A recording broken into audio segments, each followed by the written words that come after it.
Ingatlah bahwa berkat selalu disediakan kepada orang-orang yang takut akan Tuhan. Ada berkat kebahagiaan, ada berkat kebaikan, ketersediaan kebutuhan-kebutuhan, berkat perlindungan, dan juga ada janji-janji firman Tuhan. Kita takut akan Tuhan bukan karena Tuhan itu jahat, tetapi karena kebaikan Dia. Karena Dia memiliki kekuatan yang tidak terbatas, karena kewibawaan Tuhan, karena kemahakuasaan Tuhan, membuat kita sebagai milik kepunyaan Tuhan mesti takut kepada Dia. Itu komitmen yang pertama. Komitmen yang kedua, beribadah kepada Tuhan. Dalam bahasa Ibrani, beribadah berasal dari kata amat. Dia kalau diterjemahkan, kami akan melayani. Beribadah, Bapak Mama, diartikan sebagai menunaikan suatu kewajiban yang diperintahkan Allah dan mengerjakan semua hal positif dengan niat karena Allah. Dengan niat karena Allah. Yosua menyatakan bahwa inilah saatnya memilih siapa yang akan bangsa itu sembah dan ikuti. Yosua tidak sekadar memberikan pilihan kepada umat Israel, tetapi dengan tegas dia menyatakan bahwa aku dan seisi rumahku akan beribadah kepada Tuhan. Ibadah yang dimaksud di sini bukan sekedar doa atau persembahan atau yang kita lihat sebagai bentuk liturgisnya saja, tetapi ibadah lebih daripada itu.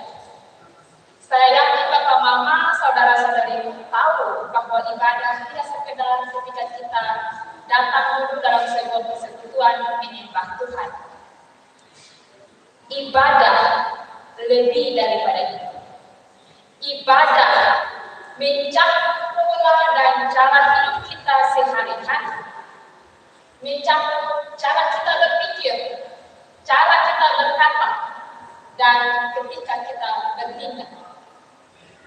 Ibadah mencakup keseluruhan hal-hal demikian. Bapak Mama, sebagaimana yang kita tahu tentang 10 buku, maka kita